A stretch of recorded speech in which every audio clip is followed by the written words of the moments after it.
Tuchel confirmed. Oh, for fuck's sake. And Marcus Llorente, I mean, we all know what he's doing right now, don't we? Welcome to Chelsea, Thomas Tuchel.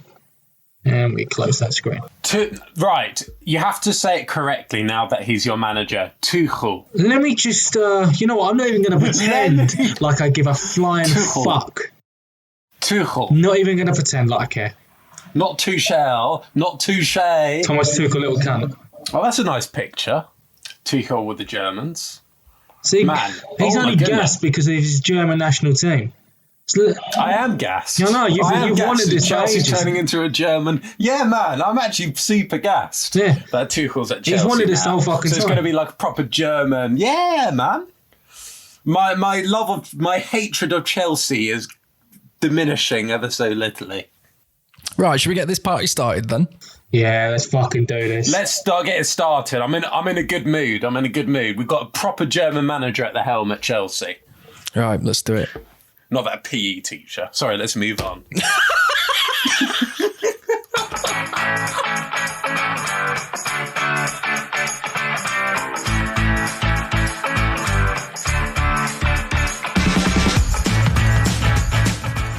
Hello and welcome to FC Podcast. This is your weekly dose of football culture. Thank you for tuning in to talk football with us today. If this is your first time listening to this podcast, hit follow and subscribe so that you never miss an episode. My name is Simon Scott. You can catch me outside of this podcast at the Simon Scott on Instagram and Twitter. And as always, I'm joined on the bench by the best assistants in the game. Captain Fantastic Carlsberg, Jack Hoban, and Hansi Fickle, James Hepworth. It is Tuesday, the 26th of January, 2021, and we are going to start with probably the biggest story this week that has sent shockwaves across West London and to like the east of London where people don't want to be West Ham fans. Not only in this episode are we going to talk about Super Frank being sacked by Chelsea, we have to talk about the man that is replacing him, Thomas Tuchel, or is it Tuchel, should I say? And we I've got the perfect man to discuss that topic with. He might actually know something about him. Don't worry, I won't be too smug for too long as Liverpool continue their terrible form by being booted out of the FA Cup. If that wasn't enough entertainment for you, we have our usual fun and games in Clown of the Week, as well as Hall of Fame. Now, we once again give our love to the FC Podcast Ultras. Thank you guys for voting in our polls on Twitter. You can participate in those at FC Podcast Oys or at FC Podcast 2 on Twitter. You can keep in touch with us on both of those. A special mention to new listeners in Serbia, as well as the other 23 countries that listen to this podcast every single week. If you want a cheeky shout out on the pod, then tell us where you're listening from. And while you're at it, leave us a 5-star review, as it helps us grow, makes it easier to find us, and why not share it with your friends? Now that I've done that, got the housekeeping out of the way, he's just been announced, Jack. What is your reaction? Mr. Thomas Tuchel, how do I pronounce it, James? Tuchel. Thomas Tuchel has just been announced as the Chelsea manager after Frank Lampard was sacked yesterday. Listeners, guys and gals that are listening to this, I've got to tell you the story that happened to me yesterday morning, or more should I say, what happened to Mr. Jack Hoban. I'm sorry, mate, but I have to tell people. I woke up yesterday and was reading the news that Lampard was being sacked yesterday, and I sent Jack a very beautiful picture of Fat Frank. It's what I'm going to make the icon for this podcast this week, I think. And he texted me and was like, "Ray, you need to worry about your manager, mate," because obviously Liverpool have lost in the FA Cup. But about 2 seconds later, he was like, "Oh, fuck." And I was like, this has not aged well, has it, mate? And has it aged any better for you? Like, how are you feeling before we get on to like all the details of what's going on at Chelsea? I'd just woken up. I work late. I'd just woken up. My sleeping pattern's fucked. Work late. I think the first thing Your ultimate team is not work, mate. I saw was... You what? Your ultimate team is not work. No, I didn't get in until gone 12:30. 12:30? I can hell. Early bird. Saturday night, I didn't get in until 3:15 in the morning, pals. Why, were you out on the rouse? Yeah, I fucking wish, mate. No, well, go on. What's your reaction to the German being made your head coach? James is more excited than you are, mate. I'm gassed. Yeah, really, I can tell, mate. You've been after this appointment for about 3 months now. Yeah, I called it and loads of the other podcasts. And, my despise of Chelsea is diminishing all that little bit more now that we've got a proper manager at the helm. And I think the Germans will come to light, Havertz and Werner. So I'm actually quite gassed about it. I think they've done a very good appointment. You said we. What do you mean we? We. Well, as you just said, I said as a nationality, it's always nice to see, as a German person, it's always nice to see a top German manager managing a top UK team. What can I say? We can't say that about any English managers, can we? I mean, Steve McLaren is the example. He did win at Wolfsburg in 20. Oh, goodness me. I still remember the day when he tried to pretend to do a Dutch accent when he was the manager. Oh, that was banging, wasn't it? So funny.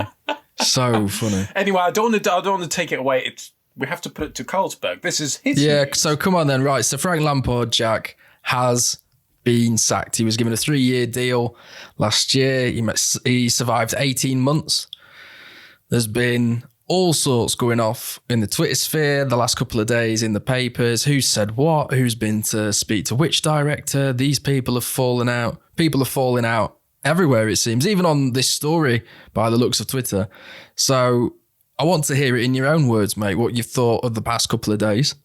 And then I think me and James will try and dissect your eulogy, or whatever you want to call it, rant, outburst, last oath, whatever. I don't know. Are you still going to be a Chelsea fan after this? I think that's the best question I can ask you.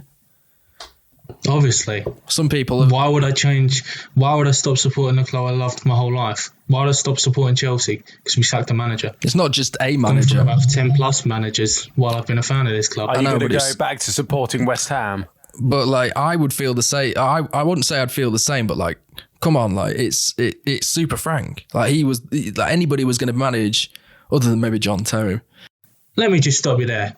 I just heard from the English Bayern Munich fan, am I going to start supporting West Ham? English Bayern Munich fan. Well, I don't understand. I don't see the correlation there, to be fair. There's more German in my roast dinners than you, pal. Clearly, considering that you've actually come to Germany and that I've showed you around my local area. So I think that's a bit of a porcupine. Your local area? Mate, you were there for 2 months. Mate, you're just so upset that Fat Frank has been gone. You're back in Twickenham doing a podcast and you're paying No. It's not my fault you all tender after Fat Frank was given the boot. Yeah, I'm just gutted, mate. Just really, really gutted. I didn't see it coming this early. I thought there was a good chance he was going to go in the summer. I didn't think it'd be fucking Monday morning after a win against Luton in the FA Cup. Yeah, you got not the best game to go out on. It's not exactly going out on your shield, is it? No. Nah. Yeah, just gutted, to be honest. Main reason is I just don't know where we're going. I really don't as a club. So what's going to happen? We've brought in Thomas Tuchel. He's been given an 18-month contract. He may see out 18 months and then he'll be gone. And then he'll be the next manager. They may do 2 years. Then they're gone. I think what every Chelsea fan is craving is just stability at the club. And maybe we were naive in thinking it, but when Lampard was appointed, there was that glimmer of hope that is what we were going to get. With the transfer ban, finally bringing in players from the academy, it was going to take time, we were going to build something, and we were going to have some stability at the club moving forward. I mean, that's just been all thrown out now, hasn't it? And we're back to square one, rebuilding again. I was really gutted during the day, and then all the stuff came out in the afternoon and the evening, and it just made me angry when you start seeing the reports of some of the players. So Rudiger apparently having a bust up with Azpilicueta in the training pitch, but with Azpilicueta trying to keep the squad together pretty much. Some players, rumours of them going to the board to complain about the manager. Kepa complaining about the tactics. It's fucking ironic, ain't it? How about you? Don't worry about the tactics. Worry about saving a fucking shot for once, pal. But Mark, how does he even have the time to think about tactics? What he just has to fucking save joke, the ball, mate, does he honestly. not? And then you got to look at some of the articles. The two main articles is one by Matt Law from the Telegraph, and then you've got the one from the Athletic, which was like a collaboration with Simon Johnson and Liam Tomney, I think. And they say pretty much Lampard, he knew the writing was on the wall at the Leicester game, because apparently after the Leicester game, he shook the hands of every player and thanked them for their efforts. But when a manager does that, you kind of know where you're heading. I guess now we know why Mason Mount was given the armband in the Luton game, as it was his way of sending off. Tammy started, Hudson-Odoi, Reece, Gilmore, Mount. I guess that was his way. But yeah, and then when you see some of the stuff, like there was in the Athletic article, you also had one player complaining because he hadn't been spoken to in weeks and kicking up a fuss. Well, it doesn't take a rocket scientist to figure out which player that was. After Marcus Alonso kicked up a fuss, was subbed off half-time away at West Brom, and then refused to come back out onto the bench and actually decided to just storm off to the bus and wasn't in the squad ever since that game. I think it's pretty easy to figure out which player was the one that was kicking up a fuss about Lampard. My issue with this is simply, when we had Sarri, a lot of people were calling for Sarri's head. And I felt, and it went back to Conte as well, I felt the culture at the club is toxic. It's the biggest issue. And there's a group of players that, when shit gets tough, they down tools. When it gets a little bit nitty gritty, they don't want to know. They just down tools, can't be asked for performances, leak stuff to the press, complain and bitch about the manager to the board and players around them. And it's always the senior players. So for me, I felt at the time a group of them was the likes of Luiz, Willian, Rudiger, Alonso. Clearly Kepa's in that as well. And the only change from Sarri is simply put, Luiz and Willian are gone. Well, clearly we've still got these senior players kicking up a fuss and maintaining a toxic dressing room. There was another part of the Athletic article, and excuse me for just babbling on here, but the academy players were complaining that they were getting poor treatment from the senior players because the senior players were giving them grief because they were taking their spots. Well, that just fucking sums up the situation, doesn't it? If you're a senior player and you're giving some of the youth players grief because you feel out of jealousy that they're taking your spot, the only people that have come out of this situation in good faith is the likes of Azpilicueta, Kante and Giroud, and maybe even Jorginho. The senior players that have acted like professionals, that have acted like leaders and have helped the club and have put the club first. Some of the other ones,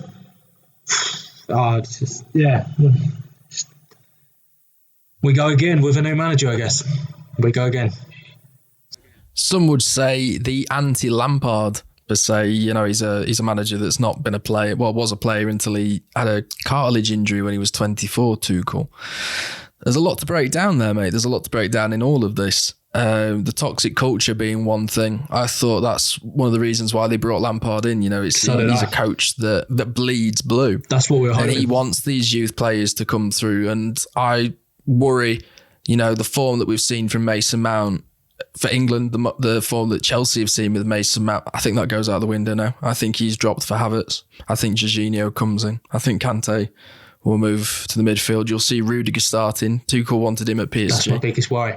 There's already reports that Rudiger's spoken to Thomas Tuchel. Yeah, there's going to be a big old change round again. And I don't know whether this is a man who's lost his last two jobs with falling out with the board. And he wants his own transfers. He wants a culture. He wants players to come in and shake people's hands and look them in the eye and say good morning. He's somebody that demands that. He's not somebody that's played 400 games. As he even said, actually, in a quote when he first was at Mainz, he said, a coach is a vocation. It's not just something that you do after you've retired. And I think that is why I called him the anti-Lampard when we opened, because he hasn't necessarily been a player. He thinks of being a coach and being a footballer as a vocation. Bringing that culture into Chelsea, I think he's going to rattle some heads, and I think he'll play up to I think he'll walk in and pick the players that he wants to play. But if people start to to fall off or fall out again. I see it happening all over again. James, you've seen him play at Dortmund. Who is the man that's coming in to replace Frank Lampard? Yeah, so Thomas Tuchel, as I think you summarised it absolutely perfectly in terms of being an anti-Lampard. This man is as hard as two granite rocks. He is probably the most stereotypically German person you can imagine, in the sense that he is so regimented. He wants everything to be done his way. He's got a clear philosophy. He's got a clear structure of what he wants to be done. He's got his clear favourites of who he likes as players. He knows exactly what he wants to get out of his team. And to be fair, I think that's what Chelsea have been missing. You know, it's all well, you know, bringing in youth and bringing in this kind of dream of having all these youth players. But at the end of the day, you know, Lampard didn't know his best starting 11. He was changing so many things, and you know, players are ultimately going to get upset and worried why they're starting some weeks, they're not, and then this. But I completely agree with you in the sense that Havertz is going to be starting, Mount will probably be dropped, Werner's going to be starting, Rudiger is going to be starting. He's going to create a very strong German spine in the team, and I think he's going to go for a lot of experience as well over youth. And that's my worry in a nutshell. That's exactly my worry, because I look at a player like Rudiger, and he may be a starting centre-back for Germany, but he is not good enough. He is not good enough for a top 4 team.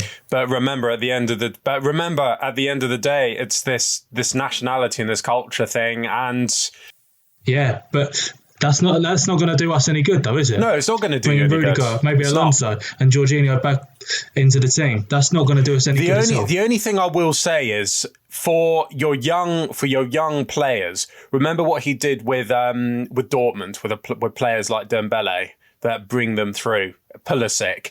He does also favour the youth. What he's also done with PSG. He does like youth players. So it's not that like he's going to. I don't think he's going to just disown them. However, I don't think he's going to give so many youth players chances. He's going to say, you are the youth players I like. You are the ones who I know are going to work for me. The others I don't really care for. I can see players potentially. I can see Hudson-Odoi getting quite a few starts and potentially growing. As do I. I think the player that will get the most benefit out of this move, other than obviously the names that you've alluded to already, but I think Hudson-Odoi will be very, very I don't pleased think Abraham will. I think Abraham will probably be benched. No, I think I actually see Abraham and Mount playing for other clubs in the next year, maybe even 2. I think so as well. Which is a shame. I'll tell you what, I would take Mason Mount. I'd take Billy Gilmore as well. I think they're both great players. Billy Gilmore's great. Again, I think he will be going. I can see Tammy going. I don't see Mount going. I'm worried about Gilmore though. My biggest issue is I don't want someone like Rudiger in the starting 11. We left it too late to try and sell him last summer. We needed to get him out the door. And my worry now is with bringing Thomas Tuchel in, we're not going to sell him in the summer.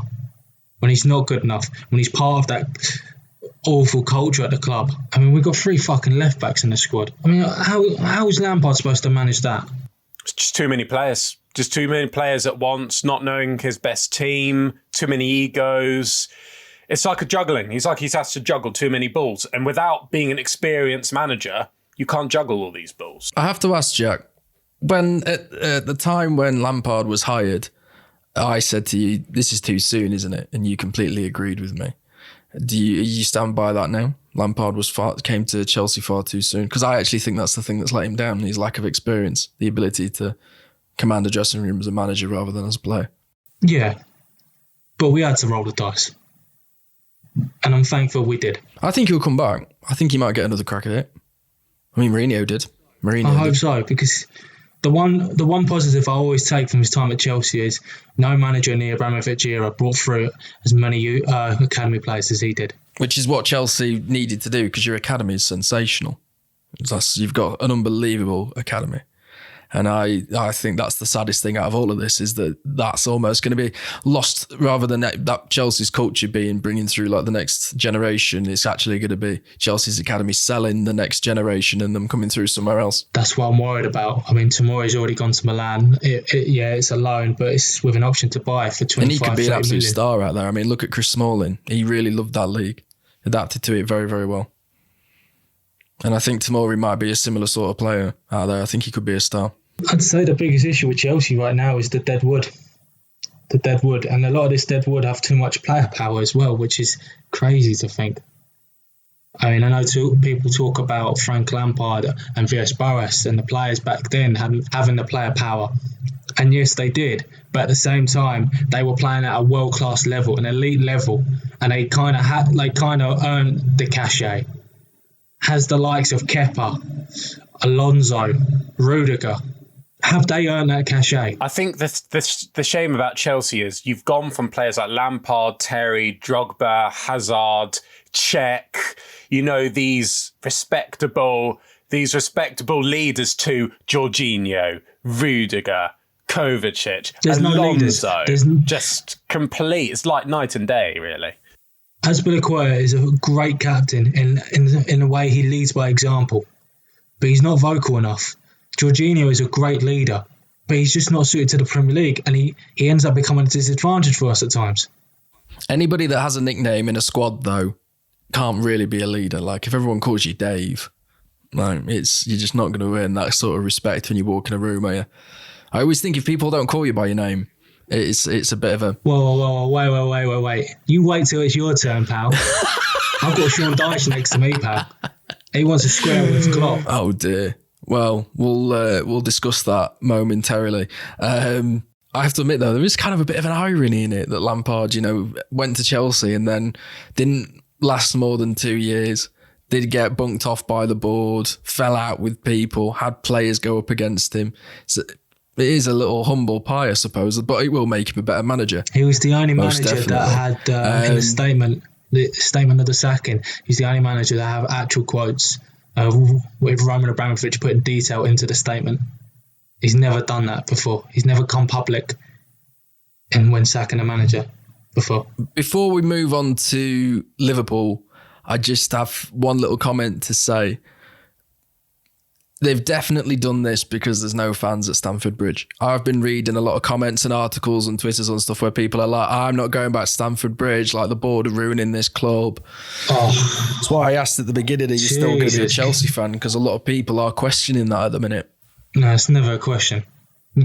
But it'd be quite a toxic place. The comparisons would be when it'd be like Rafa Benitez coming in again. It'd be that bad. No, when they just booed him constantly. Yeah. And it'd be getting that bad, and some of the players would be getting abuse, I imagine, like when Mourinho went in 15. It would be a very toxic place right now at Stamford Bridge. Shall we begin on the Liverpool loss in the FA Cup to United? Yeah, it wasn't great, was it? I mean, we played a little bit better than we did last time.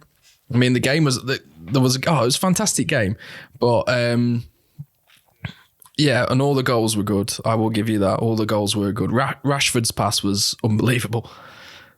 Van Dijk's not letting that jump over him. No way, Jose. Yeah, I know.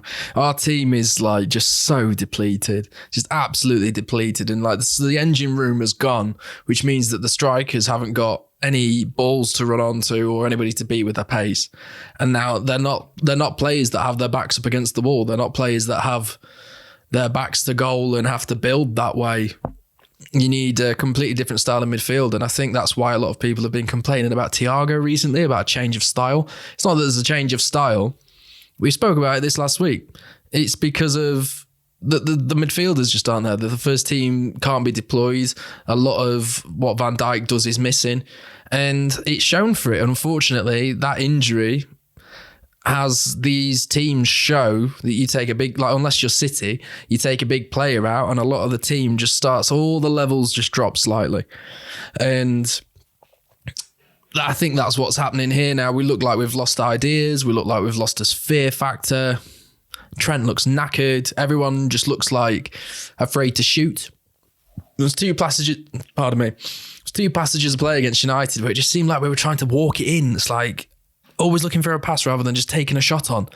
So where's that desire to take a shot? Like it's just, we've just lost our aura. Like the mentality monsters just hide here. When you said about walking in, the first thing that came to my head was the line from the IT crowd. Oh yeah, when he's on the. Problem with Arsenal is they just try and walk it in. Big up the IT crowd. Well, anyway, should we get back to that ludicrous display last week? Yeah, let's talk about the Burnley game. Oh yeah, the Burnley game was terrible. Absolutely terrible. Like that decision just was obvious, wasn't it? It was just going to happen. Like it just had that. Klopp gave it large against Stone Cold and ended up getting stunned, mate. He absolutely did. Like big up Sean Dyche. Like fair play to him. Jurgen's a big lad. Oh, mate, Dyche is winning that fight all day, every day, twice on Sundays. Yeah, Jurgen doesn't have a chance. And I'm just really disappointed with Liverpool, how poor you are at the moment. I mean... Mate, Dyche would kick the shit out of him while screaming Brexit means Brexit. Oh, 100%. Give him the old just Swift one one look at, just one stare at Jurgen Klopp. Jurgen Klopp should just run off down the tunnel. So go on then. What's your opinions on Liverpool? I thought... Penandes was... Oh, that was... Did you hear the story about Penandes? How he was told that he wasn't going to be starting the game and that he spent the next half an hour in training just practicing the free kicks to then come on. And as soon as he was standing over that, I knew that was going in the back of the net. Like, what a player he is. What a free kick he is. What a player he is. And to be fair, I think you're just toothless. I think, as you were saying, spot on with the engine room. Your squad's completely depleted, and compared to a couple of seasons ago, Firmino is just a shadow of himself. I mean, I've never been a massive Firmino fan, to be honest. I remember when all Liverpool fans were saying like he's the best. Oh, a couple of seasons ago, he was unplayable. But everyone was saying like he's the best number 9 in the world. It's like Bobby Firmino. Come on. James says this shit all the time. Yeah, I never rated him. No, I never rated Bobby Firmino. The most overhyped player. So overhyped. So elite. He's like a number 9 elitist, isn't he? He's like, well, our team's got the best striker in the world, so your striker's just shit in comparison, so he's shit. It's like he always bangs on about how he's never rated Pulisic, and he's just like, yeah, William was better than Pulisic last season. I don't rate Pulisic. I'm not a fan of Pulisic. I think he is overrated. Yeah, but you were calling Choupo-Moting. What was his... I can't even remember his name McKennie now. Overrated. What? Choupo-Moting. You know what? I've got something about McKennie later, but I'm going to save that. Anyway, do not bring Eric Choupo-Moting into this scenario, Divock Origi. Okay? How dare you? No, tell you what, Simon, how dare you? Don't you dare bring him into this. Hang on, Pulisic is overrated, Firmino's overrated, but because it's a Bayern player and he says Goating at the end of the fucking name, oh yeah, they're great. Yeah, they're good. Bayern player. Eric Choupo-Moting is the best thing since sliced bread, okay? He may be slow. He may have the agility. He may have the agility of an elephant trying to be a ballerina. But do not slag off Choupo-Moting. Goatman, Lewandowski, Goretzka. All right, Carlsberg. Let's be sensible and bring it back. All honesty, I think just looking at Liverpool, I just think you have the situation where, your players are not performing, not stepping up. Mane, I'm not sure what Mane has done recently. He's been really, really poor. Salah hasn't been too bad, to be fair. It's because he's got no support. There's just poor. like nobody whipping those crosses in or like playing him in behind, or there's Thiago, I think nothing for him to run onto. Needs to come back into it. And to be fair, Thiago was very good against Man United. So, give Thiago a little bit more time. He had a few rash challenges to start with, though. He always starts so erratic. Like, I like that he likes to put a foot in, but he is a little bit... he slides too much for me at the moment. He needs to just stand up. He wasn't good against Burnley, though. No, he was not good against Burnley. He was asleep. And he gave the ball away quite a lot cheaply as well. He did. That's the unfortunate thing about a player that plays like that. What about Jorginho Wijnaldum? He's been playing pretty well recently. The thing that's frustrating me most about the Wijnaldum's situation is something we'll get onto a little bit later. Is he has actually been one of our... Because he's going. Because we know he's going, but he has been one of our best players at the minute. So it has been frustrating because when the things are happening in the midfield, it's normally because he's moving the ball forward quickly with pace, which Thiago does do, but a little bit slower. And it's just everything. It's like he's playing for a move. It's like he's playing for a move. He'll get the move. I'm going to talk about it a little bit later because we're going to be talking about Barcelona. What did you think of United? They were all right, weren't they? Pogba was great. I thought Pogba was fantastic. I think he's been great this whole season, Pogba. And I think, you know, compared to last season where people were really going against him, saying that, you know, he's not sticking out his foot and he's not playing well and he's not, you know, living up to his price tag. I've been so impressed with Pogba, and I thought he ran the show. One bit of news I want to go into just before we move on. A signing was confirmed today. Morgan Sanson has gone to Aston Villa. He's a tidy little player. There's going to be a bit of a max exodus predicted in France. A lot of players seem to be on the move. You've just seen Moussa Dembele go to Atletico Madrid. Are there any players, gents, that would... Oh, yeah, but is there any players that come to mind that you go, oh, I wouldn't mind them at my club for a cheap steal? Awa. Oh, yeah, he's the one. I think Arsenal will eventually get him, though. I don't think so. I don't think he's going to Arsenal. I would love Marco.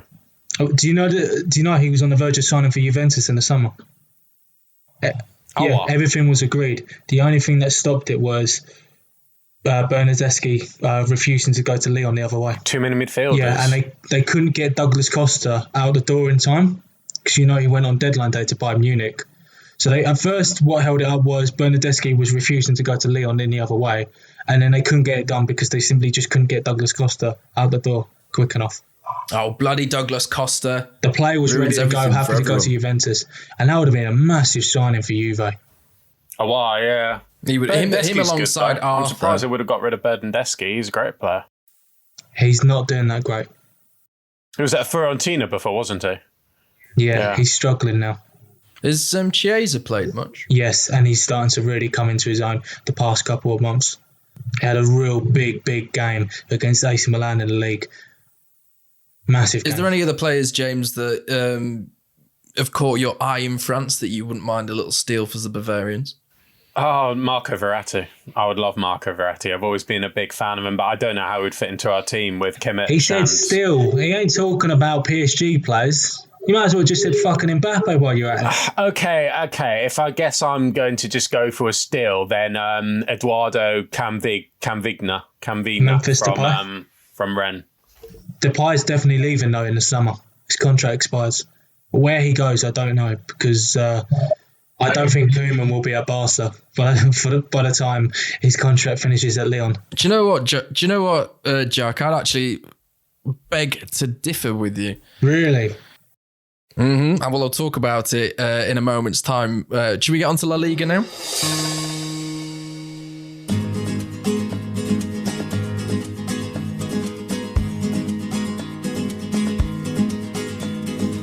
Things seem to be hotting up in the Liga regarding some of the news that's coming out of there and the fact that Atletico Madrid are riding high at the top of the league. Suarez is at it again. My prediction of Felix being the breakout player of the year seems to be coming true. Jack, you've been waxing lyrically about Suarez all season, and it's still a shock that Barcelona let him leave like we talked about last week. But it seems to be theirs for the taking, Atletico Madrid. Signing of the season, that's what I said, or signing of the year. And it's proven to be that way, especially if they go on to win the league now. It was another massive I think they win, midweek and at the weekend as well. I mean, he's just ridiculous. When they really need him, he steps up. So they played Valencia at the weekend. They go 1-0 down, great goal, and they end up winning 3-1. And Suarez gets the goal that gives them the second goal that gives them the lead. Felix, Suarez, and Correa all score. And then on Thursday, this is the game that stood out for me.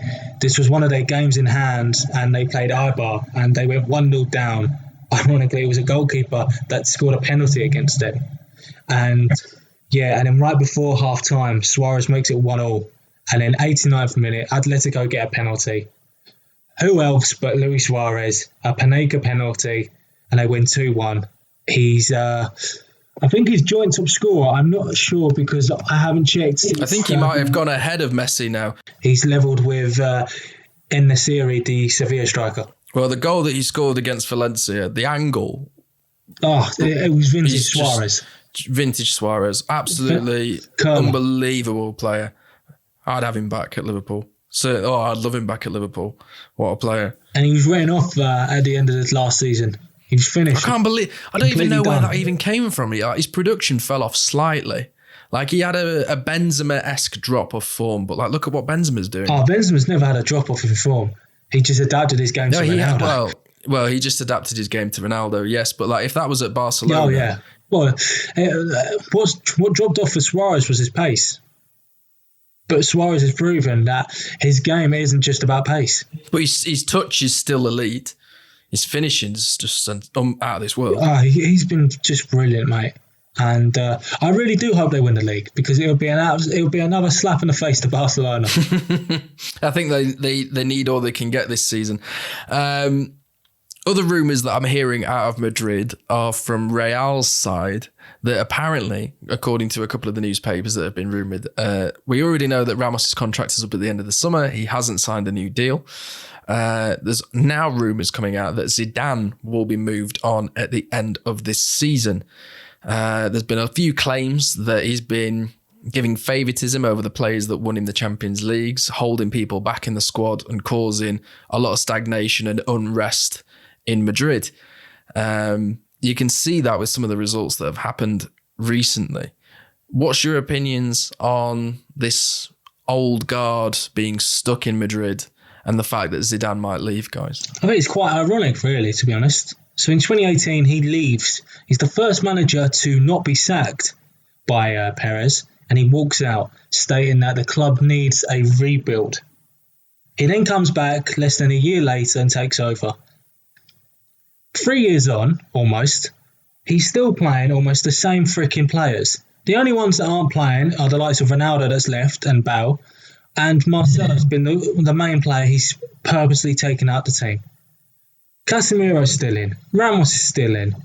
And there's nothing wrong with Ramos still being in. He's still well worth playing. And anyone that signs Ramos, if they are stupid enough to let him go, it will be a very shrewd signing for anyone that gets him. Well, I'm hearing tonight that Ramos has actually been offered a deal by PSG. That would be a great signing for them, especially in this current financial market in terms of like the climate across Europe right now, football-wise. Shock. Absolute shock. Oh, as a free signing, he'll still get it done for maybe another 3 years. Oh, goodness me. He scores enough goals, to be fair. He's so lethal. He's not even a defender, really. He's like the perfect defender, attacker hybrid, isn't he? And the leadership would be invaluable. But back to Zidane, he's still playing the same players. Cruz got given a big deal either last year or the year before, a big 4-year deal. So he's still going to be there until maybe 2023. Modric is on the verge of getting a brand new deal. And you've got the likes of Valverde that's still not getting consistent game time. He's in and out of the team. I mean, look at Odegaard. They purposely cancelled the loan, a 2-year loan, to bring him back to Real Madrid this season because he was so good last season at Real Sociedad. In fact, he was one of the best players in La Liga last season. And by the time we get to January, he's not even been put in the fucking squad. And I remember reading something about, and it goes back to, I mean, I don't know how true this is, so take it with a pinch of salt, listeners, but I remember reading about his time as the youth coach at Real Madrid and him bringing in his own sons into the team and making one of them captain, which completely unsettled the whole team. And it ended up with one of the sons having a physical clash altercation with one of the players that was already in the team. Now, this youth team had some big names, and they've gone on to have nothing careers at Real Madrid, with the suggestion that Zidane has gone out of his way to not play some of these players. And some of these players are the likes of Marcos Llorente, who was pretty much sold on the cheap to their rivals Atletico, who's now been transformed from a holding midfielder into almost an attacking midfielder. And we've spoken plenty about him on this podcast, how good he is. Another one is Reguilon, Spurs left back, who was brilliant last season for Sevilla in helping them, big part of them getting to the Europa League final and winning it. He was arguably the best left back in La Liga last season, and he's doing well for Spurs this season.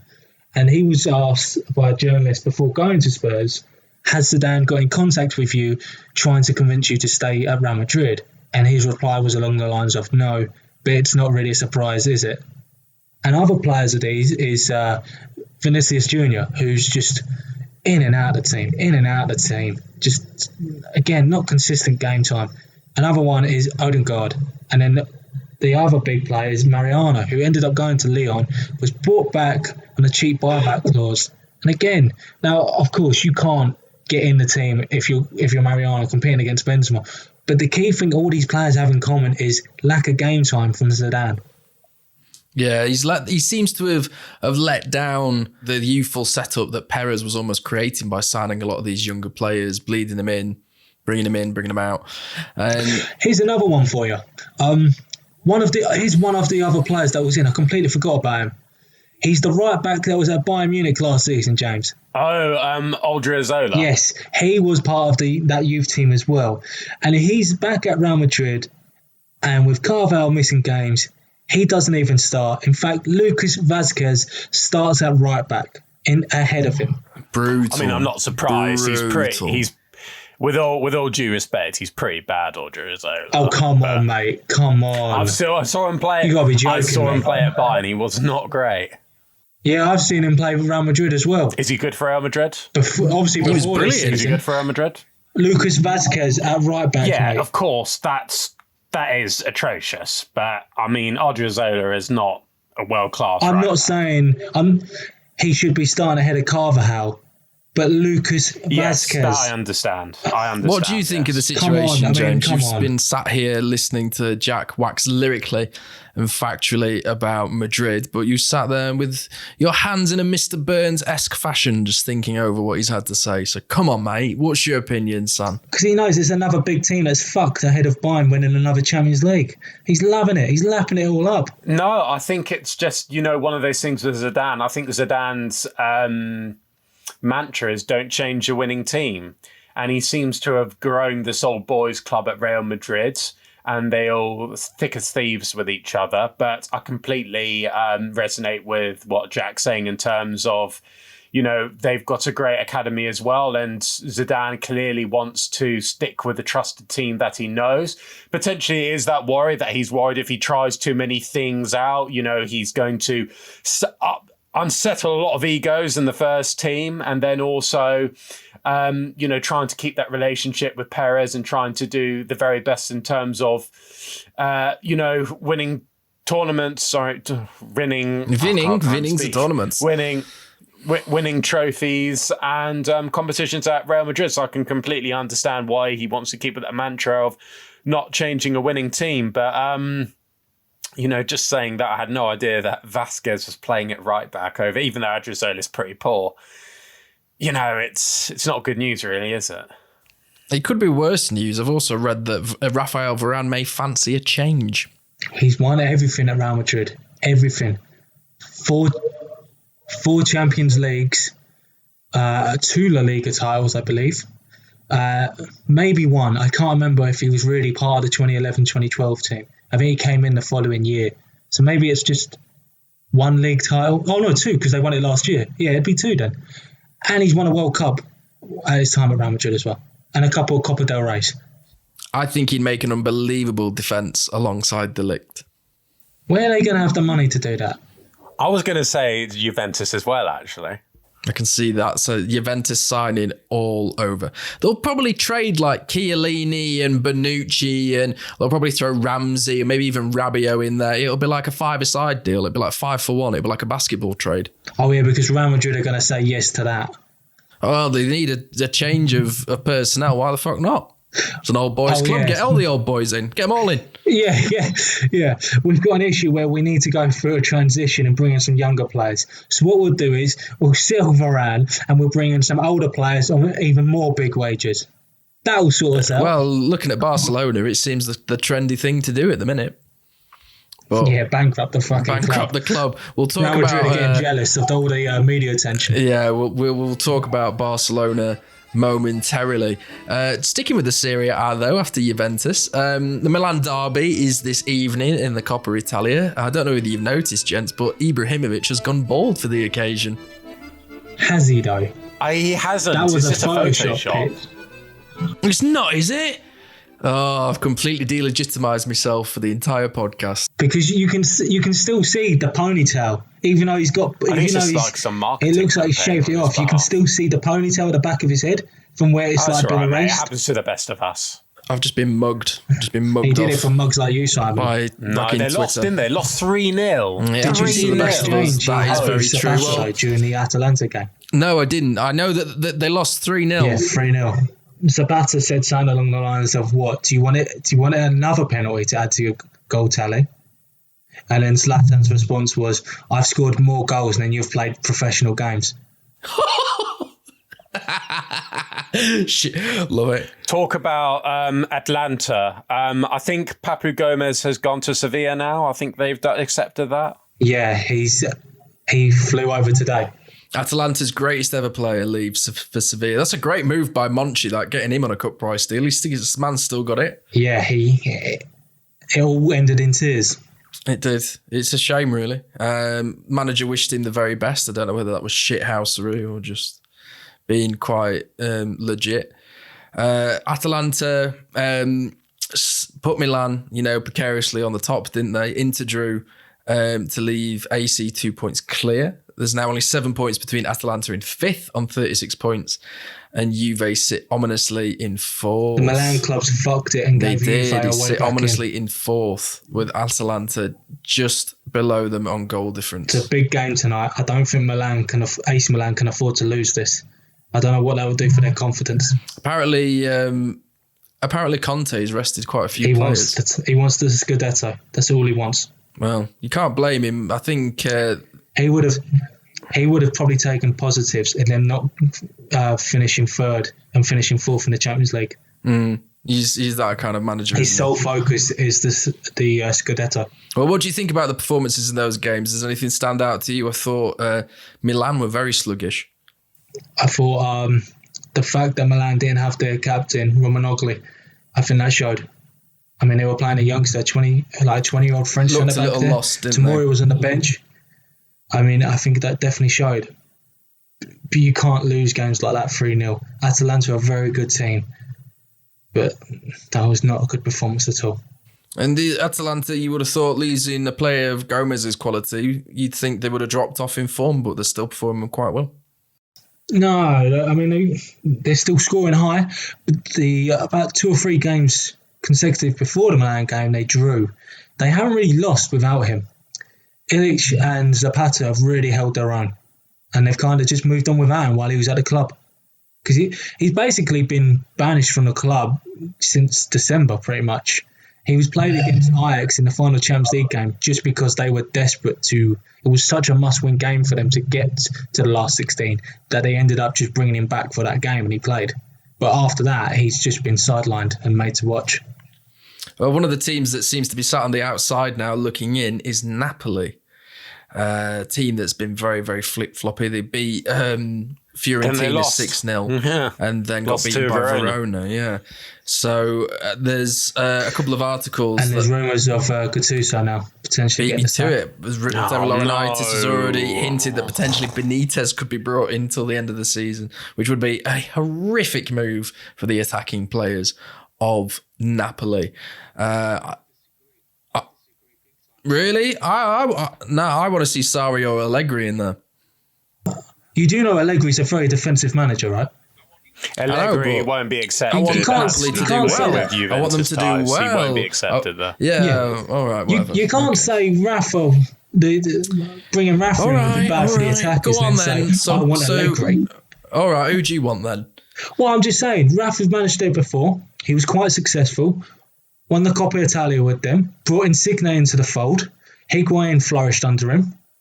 Okay, they started playing a lot better football and they were scoring a lot more goals once Maurizio Sarri came in. But I'd definitely say Benitez did a good job there. I mean, he really only left because of the Real Madrid job. I would quite like to see Sarri back. Where's Sarri now? Because why not? Well, I don't know if that's... Probably currently right now under an umbrella smoking a cigarette if that's somewhere. Possible because of the chairman. I really don't know if that's possible. Oh, De Laurentiis? De Laurentiis. Yeah. He's just it's the bloke from 300, but with "de" on the front. The most Napoli-looking man ever. And he's dodgy as well to go with it. And starts all his days like 10 fags. Oh, crikey. Yeah, well, it's all very entertaining in Serie A, but like now that we've talked about the bigger leagues in Europe, should we talk about the lesser ones? Yeah, go on. It's time for the bare minimum.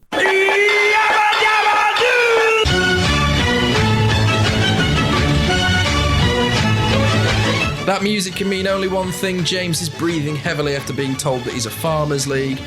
Go ahead, sir. What happened in Germany this week? I'm happy to say the bare minimum was... Make it quick, please, mate. Shut up, fam. All I can say is the bare minimum has been smashed out of the water. To be fair, it was only Schalke, bless Schalke, sitting at the bottom of the table with only 7 points. It does not look good for them. To be fair, they started really well. They had a few good chances, and in the end, the game got taken away from them. But Lewandowski now has his 23rd goal of the season, so he's trying to beat Gerd Müller's long-standing record of 40 goals in one season. Thomas Müller scored 2 goals, so his 8th and 9th of the season. And then Alaba scoring as well. So it was a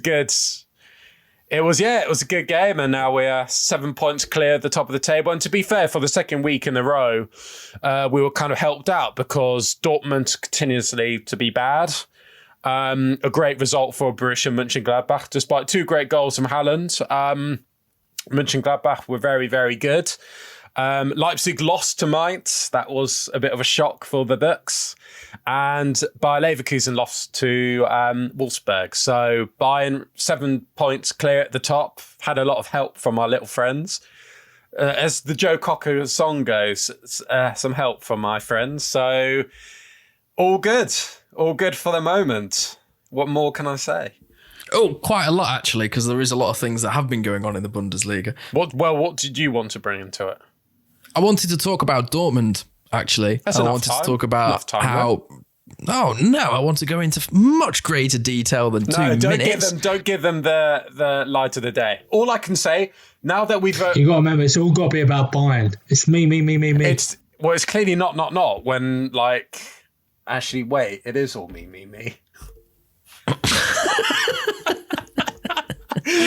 Well, I was going to say about Dortmund, if they don't get into Europe, they will lose over €1 million a game, a home game at the Westfalenstadion.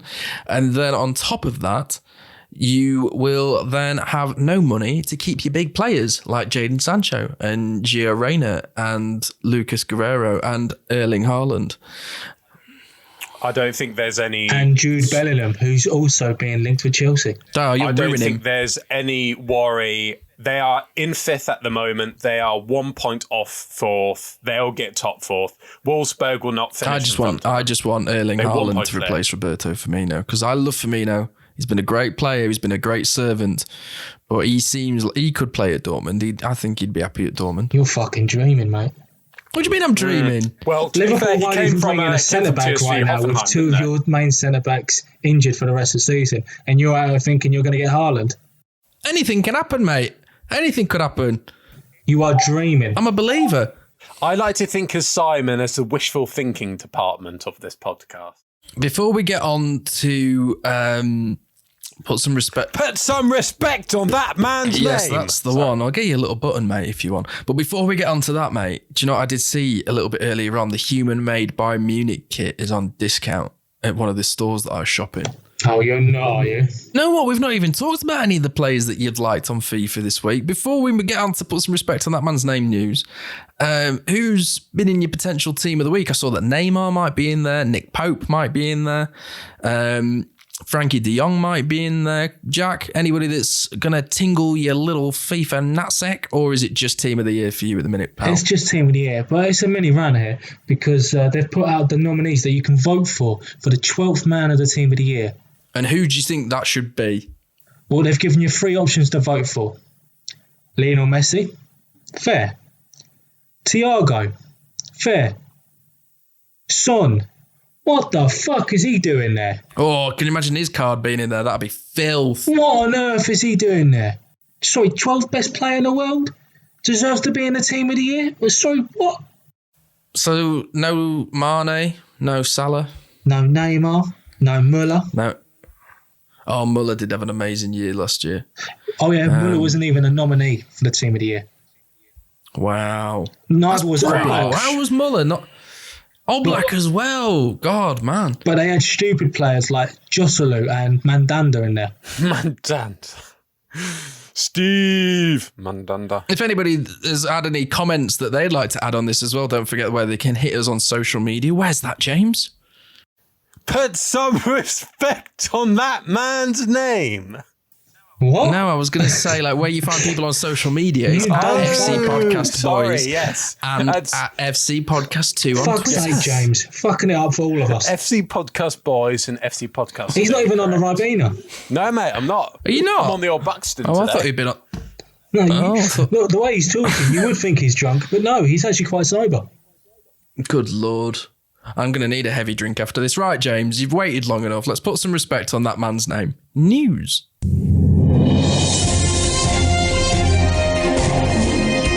Put some respect on that man's name.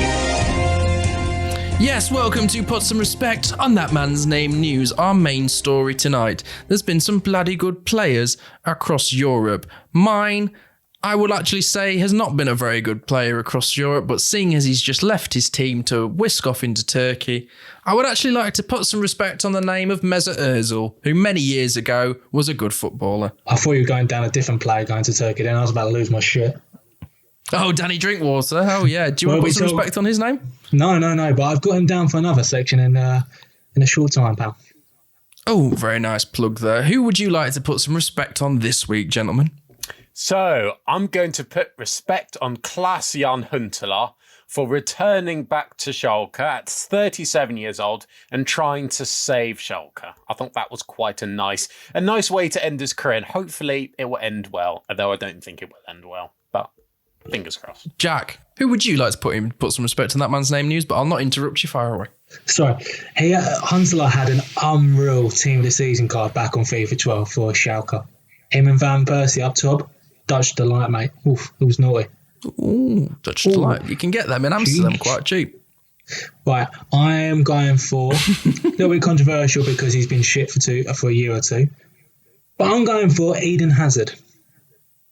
Because it's not the only thing that doubled this week. So did his stats. He got a whopper in his stats because he actually got a goal and an assist, this is why you need to put some respect on the man's name. Goal and assist of the weekend. It was his 100th Man of the Match award. No player in football since 2009 has got more Man of the Match awards than Eden Hazard, except for Cristiano Ronaldo and Lionel Messi. Yeah, it's because he played in a dead Chelsea team. Where is the main man? And he won 2 Premier League titles and two Europa Leagues. Yeah, do you know who else has done that? He didn't just win double. James Milner. The trophies you've won in your entire lifetime. He won triple the amount. Oh, a triple whopper. Got him. Oh, come on. That was a good one, that one. No, I'll put some respect on Hazard's name. It's about time that they've done something with him. Yeah, fuck all of you. No, what was it that you were saying the other week? What have they done to my boy? Why have they massacred my... Look how they've massacred my boy. Iconic scene, Godfather. Watch it. I just realised that I didn't actually put that much respect on Ozil. I was just, saying that we should put some respect on his name. I think it's nice that he's taken... You just said his name. Yeah, he took the number 67, which I thought was nice. Apparently that's his area code where he grew up. What? Who do you think it is? Rey Mysterio? So I said 67. Yeah, but or 619. The whole move was named off his area code. Oh yeah, that's true. Booyaka. Well, it's a good riddance, Ozil. Can't stand the man. I think he's an absolute chode. Chode alert. He probably thinks you're a right posh cunt. Carlsberg has known my feelings of Ozil ever since I met him 2 years ago. No, more. 5 years ago now. Goodness me. Really? And when you met him 5 years ago, was it dickhead? Carlsberg knows the story. Was this when Klasinac chased you off? Basically, I... Weren't you one of the guys who tried to assault him for his on a moped? Yeah. Oh shit. Fuck. Oh, cat's up the bag now. Can you imagine James driving around on a moped? Give me all your money, fam. Excuse me, can I have your money now? That's where James, trying to be the robber, ends up getting mugged off his moped. Please. He would be like the kind of person that would nick water off somebody and then be like, oh, it's still. Snalliac just beats the shit I out wanted of me. sparkling. No. Fucking hell. Right, you clown. Should we crown a clown of the week?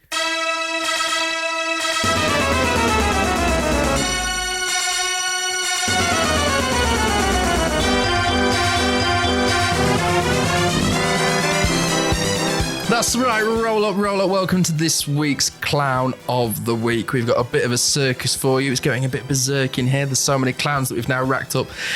They are 18th clowns, as this is episode 18 of FC Podcast. Gentlemen, you have two very good suggestions. Jack, we alluded to one earlier. It's just moved to Turkey. Do you want to allude as to why Danny Drinkwater is your Clown of the Week this week?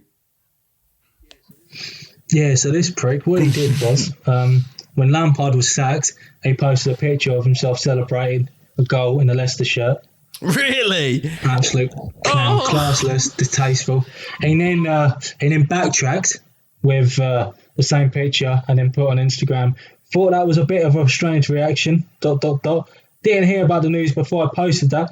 I was just missing playing. The manager was somebody I looked up to hugely as a player. You petty, petty bastard. I mean, I'm not being funny, but Drinkwater's always had the vibe where it's never his fault. It wasn't his fault that he got a big move to Chelsea and then wasn't rated by two managers. It wasn't his fault he couldn't get into the team. It wasn't his fault he went to Burnley and Villa on loan and they both didn't work out. It wasn't his fault he got sparked the fuck out outside a nightclub in Burnley. It wasn't his fault he got into a fight with Jota at Aston Villa. And it's not his fault he's now playing for a Turkish team that's like 15th in the league. Well, it's a career that has been dwindled away after leaving United's academy and moving to Leicester. He's actually done quite well. But... And I don't like to say this, but he's now injured before even playing a game. And I'm a bit gutted about that because we're really, really not even going to get like a third of this 35 mil transfer fee for him. It's going to be one of the biggest. I'd say it's going to be the biggest loss in Chelsea's transfer history. But we've got some Spanish prick in goal right now. That's still got like 5 years left of his 7-year deal. That costs 71 million. Oh, what unbelievable! What the only reason he's not been sold is because of how embarrassed they are that they bought him. Was it Atletico Bilbao who sold him? God, they're laughing all the way to the I just bank. think you could have got Oblak if you paid a little bit more. No, we tried getting him before and he turned us down. Unlucky. This idea that we could have got Oblak as a myth. Unlucky. He didn't want to come to Chelsea. And that's fair enough. To be fair though, I don't see He won the Champions League club and he's playing for Atletico. I don't see like any big strikers wanting to go to Chelsea because they'll just waste their careers away. There's like every striker that's gone to Chelsea recently has just not done very well over the Sorry, Diego Costa. He had one good year. Fuck off. No, 2 good years. He won 2 Premier League titles. No, he had 2 good years. Well, that was it. He was only at Chelsea for 3 years. He had 1 good year. He won 2 Premier League titles. Mate, you're rattling him. The old swift one bang, buff, and just rattled him straight away. Do you want me to start throwing hands, pal? I mean, come on. No, you're too far away, to be honest. It's why I've moved up north. I'm out of range now. I'm a smart guy. One club that isn't very smart, which is looking absolutely like a one-man shit show, is Barcelona. We're constantly talking about Barcelona on this podcast. And James, I think you're about to make them a clown of the week, aren't you? Yeah, I've got a statement here. Barcelona refused to pay out the rest of Quique Satan's contract with the club, claiming in court that the manager was incompetent and deceitful. Okay, he is incompetent, but deceitful. Barca accuses Satan of not having fulfilled his promises he made upon arrival, especially regarding the game style and achievements promised. So Barcelona, who are apparently in 1.3 billion of debt, already in the deepest shit, are refusing to pay out to KK Satan. And I think we can all say it's just getting quite sad, really, isn't it? It's getting really pathetic. It isn't looking good, although apparently Messi is quite happy with the injection of youth at Barcelona, and the presidential candidates have not had... Apparently he's learning French. Well, but that's just Spanish newspapers. There's no new mention of bringing a new manager in any of the presidential elections manifestos. They were scheduled to meant to be on the 24th, but obviously got cancelled. They're going ahead now. Oh, they're actually going ahead, are they? Yeah, they're going ahead. Well, it's the 26th, so they've missed the deadline. When will it be, Jack? I'm not sure, but I think it's within the next month. They're definitely going ahead now. Well, they might not be able to spend any money. I mean, they owe Liverpool a ridiculous amount of money for Felipe Coutinho. 40 million euros. And they still owe a lot of clubs money. Yeah, they owe 40 million euros for Coutinho to Liverpool. They owe 48 million euros to Ajax for De Jong. They owe 5 million euros to Atletico for preferential on deals. So basically, they paid a sum of money to Atletico, so they would have first right for the likes of Jimenez or Saul. Can they stop spending so much money? It's quite ridiculous. Jesus. It's not even that they've spent so much money. They've spent so much money on wrong areas as well. The stadium needs a revamp massively, and the fact that they haven't done that and they've just spent a ridiculous amount of money on the squad and let players like Suarez go. Maybe they should just do a Rangers and just collapse. Well, one of the things that I've been reading about today is that apparently the club has resources to avoid being an SAD company, an SAD company. So it's like a public limited sports company. There's only 3 of the clubs in the league that have that, which is Real Madrid, Athletic Club and Osasuna. Something that I was reading about today. Apparently all the presidential candidates want to maintain what's I suppose is like a current model with members ruling the club. It's similar to how they do it in Germany, isn't it? Well, in the short term, I suppose selling, maybe Griezmann, Coutinho, Dembele, Frankie de Jong, perhaps. Towards addressing these existing debts because they're a bit fucked. I think Eric Garcia and Depay and Wijnaldum will come in on frees. Seems like a good time for those guys to actually be in the starting 11. Big wages again. You've got transition. Dembele, Griezmann, Depay, Messi. You've got all these massive wages. It's the largest wage bill in the world, isn't it? But Messi's contract's coming to an end this year, isn't it? This summer. No, I don't think it's... Yes. Is it actually coming to an end? Has he not signed a new contract at all? Yes. That's why we've been talking about how he might be going to PSG. It wouldn't be a transfer. It wouldn't be like a transfer fee given to Barcelona. They're going to get nothing for him if he leaves. I think he will leave. Because Barca don't have money. They don't have any money to convince him to stay. What can they give him? They're in debt. They have to get him off their books. If they're going to survive, and to be fair, it's the best thing for them going forward, to offload Messi and to start fresh and to start again. One of our episodes on the podcast was the rebuild of Barcelona, and we all agreed we would let him leave for free just to get his wages off the books. They can't move forward. They've got to restart sometime. They can't just keep relying on Messi. It's either Real Madrid, PSG or Man City, and I'm leaning towards him going to PSG right now. I don't think he's got the bottle to go to the Premier League. I don't think because he knows he won't succeed in the Premier League. I don't think he'll succeed in the Premier League. I think he'll be good, but I don't think he'll be that great. God, I'm going to go against the status quo and go for Danny Drinkwater because we always go for Barcelona, and we know Barcelona are clowns. And we know but Danny Barcelona Drinkwater's are going my to be clown. in it again. So Danny's mine. Go on, then I'll go with Danny. Yeah, do you know what? On that sentiment alone, I will join you. It's a triple threat knockout. It's the only hat trick of Danny Drinkwater's career. He is our clown of the week this week. All right, okay, we'll crack on then, ladies and gentlemen. It is time. It's nice to see that you've put a black tie on, James, and it's nice that you've put on a freshly ironed polo by your mum, Jack. It's time for the Hall of Fame.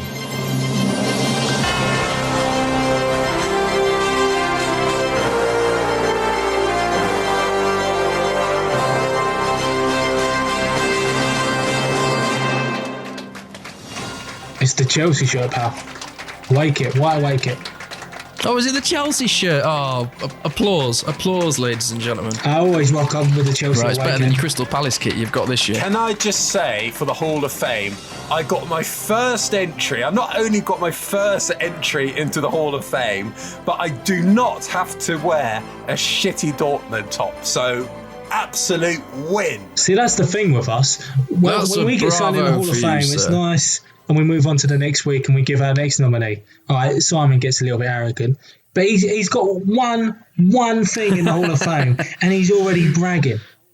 I'm like a Spurs fan, aren't I? Yeah, and you You're should like the take that bloke as an that plays insult. as Mario in Mario Kart, mate. It's like you win one race and suddenly you think you're all that. This is going to start a dynasty for me. I see myself winning the next 5 Hall of Fames. Do you want to put a bet on that?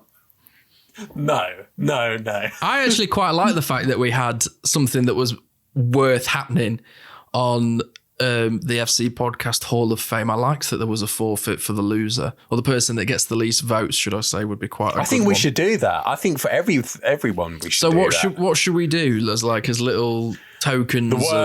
The worst, I think the worst one, like the worst, like for Carlsberg, Adriano, awful. Like when he does like bad ones like that, he's got to do something. He's got to do like... Sorry, what? Mate. How was Adriano a poor It was choice? an awful choice. See, To be this fair, is what like I my mean. Lucozade He Sports gets one Bottle one was a nominee poor in, choice. and straight away he's slagging off everyone else's choices. Adriano, really? Mate, iconic player from growing up. Don't Well, say to be too fair, loud. He'll I'd come just and love find to you. see him Mate. in Twickenham. He was only good for like 1 year. No, it was a couple of years. Yeah. You never played Pez, did you, mate? Exactly. He don't get it, man. He don't get it. I'm a FIFA player. I'm not a PES player. So am I, but I still knew about the greatness of Adriano and Pez. Oh, well, horses for courses. Well, speaking of horses, my Hall of Fame selection is an absolute doozy this week. I don't know who you guys have picked, but I think that mine might be a good one. You will recognise this voice, Jack, because it was the moment that came over probably one of your greatest goals in Champions League semi-final history. And I'm talking about the one and only...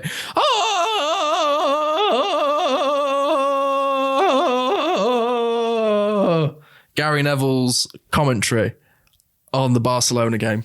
I finally got a good scored. nominee, and he brings out one that I've got to vote for instead of mine. Fucking bullshit. Got you. No, you I've got got it, you. This mate. is You why I gotta want to do put forfeits on it. I want to make it worth it. So we've got to pick like... It's like the FC Podcast Wooden Spoon, and I'll send it you in the post, and then when you get it, you can... That is way too much effort. Ugh. Mate, it's not like we're spending I think we should do that. I I think the winner should get something random in the post, like £10 minimum. See what there's like the worst, tackiest thing you can find, and I'll send it you. Speak for yourself, mate. surprised. Train tickets are costing a shit ton for me. It's not too much effort. Mate, too much effort. I'm going to spend the I mean, next yeah, part of there's my that, afternoon but- tomorrow editing this fucker. I still ain't getting paid much. Yeah, exactly. What it's because packs are coming out, Let's aren't do they? it. I think the winner should... No, the loser should buy the winner. That's it, yeah. The loser buys the winner. Yeah, it's right for you. At I ain't paying £10. for shit. Nah, mate, come on, mate. Come on, fam. Oh, he's so boring. Carlsberg is so boring. Won't watch a live football game. Won't do the I don't agree forfeit. to any of this. I ain't spending money. Look, here's the thing. It's good fun. We all put a £5 in each week. So not only does the winner get the loser get the £15, but they then get to spend it on their friends You can jazz up all you want, pal. and create some bloody good content.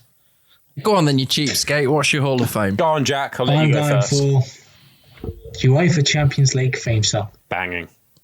Good It's choice. a very good Is choice. there- Shame is it won't there beat a- mine, but it's a very a good football choice. song or a theme that gets you more hyped than when you sit down in front of your TV or at a game and right before kickoff, the players all stand in a line and that theme just blares out. Goosebumps, mate. Goosebumps. I'll tell you a story. When I was about 11 or 12, I went on holiday to Centre Parks, right? And we played five-a-side. And we all got to line up in the middle and we did like the shake of hands and everything because it was like a tournament. And they played the Champions League music. I have never, ever played better. I was gassed. It's great. For me, it's Absolutely turned it on. I was saying in the chat, it's the thought of warm April, May evenings, the Champions League music, getting to the crux of the end, all those great players, all those great games, going for drinks at the pub, outside watching it. Oh, man, I'm just gutted. Yeah, the Champions League is my favourite tournament. It's such a great spectacle, isn't it? I love it. When I thought that it would be scrapped for this shitty Nations League, I was so upset. But I'm glad that's not going to happen for the foreseeable future. Yeah, me too. It's an excellent choice, Jack. I think that will do very, very well this week. James, come on. What little limp sausage are you offering up to this barbecue? Well, my little limp sausage is going to be a humongous breakfast in the sense that I'm going to go for match attacks cards. Oh! So remember back in the day, the match attacks cards, where we all used to do you remember at school, I'm not sure for you, but at school I always used to have like a lunchbox, and occasionally my mum would slip in a couple when I was a good boy or something, and then I would open them up and we'd all be trading them at school, and I had all my my album books as well, and I used Real to love it. No, before they were called match attacks, they were called shootout cards. Yeah, shootout cards. Yeah. Who was your favourite match attacks / shootout card you ever had?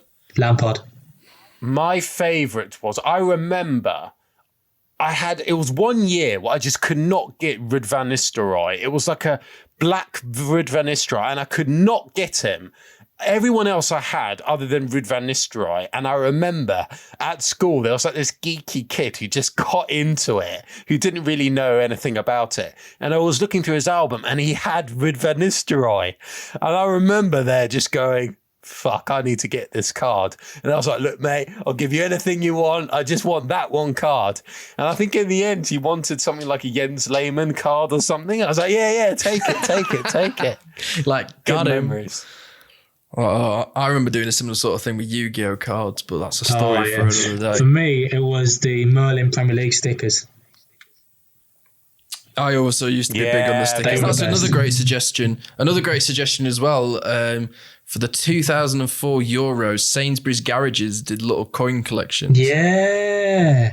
And I nearly got them all. The one player that I didn't get was Rooney. Oh, I remember that. For me, that's Owen, still had the Panini Euro 2004 sticker album. Yeah, I had the sticker book. See, we've got loads of things to put in the Hall of Fame. These are all wicked suggestions. I think that's going to be a close one this week. Should we do a bit of a forfeit, James? Should the loser of the buys a pack of match attacks and sends it in the post? All right, let's do that. The forfeit, the one who gets the least, has to buy one pack of match attacks and send it in the post. Deal. Yeah, or I'll not be tight. I'll send you one, Jack, if you lose as well, or if I lose, I'll send it to both of you. It's just whenever Jack loses, we'll just get nothing. No, we'll get nothing. He'd buy us a pint. I bet he'd buy us a pint, but not a match attacks, even though it's like a $5. But not a match attacks. To be fair, Carlsberg still owes me a pint. he's just give a hand signal to you, James. Carlsberg still owes me a pint. Oh, tomorrow he's making his debut in the Milan Derby. Well, I'll tell you what, guys. Oh, yeah, I think that's a really good time to wrap up, guys. Have you had a good week this week? Have you enjoyed it? All right, see you guys later. I've got to go. Have I cheered you up? Jesus, all right, a bit rude. Right, okay then. Well, I'll keep recording. That's all. That's all the time we've got for this week at FCP. Thank you for listening right to the end. And if you've enjoyed this podcast, please give it a 5-star review and tell us why you like it. And if better yet, tell us what we could be doing better. James, quite a lot. Thank you for your expertise this week, and condolences to Jack over Super Frank. Get in touch with us on Twitter and on Instagram at FC Podcast Boys and at FC Podcast 2. Please keep interacting with our polls. Don't forget to vote in our Hall of Fame, and also asking the question, would you pay to see another rival team play live? Answer on Twitter. Have a great week. Enjoy the games this weekend, and see you next time.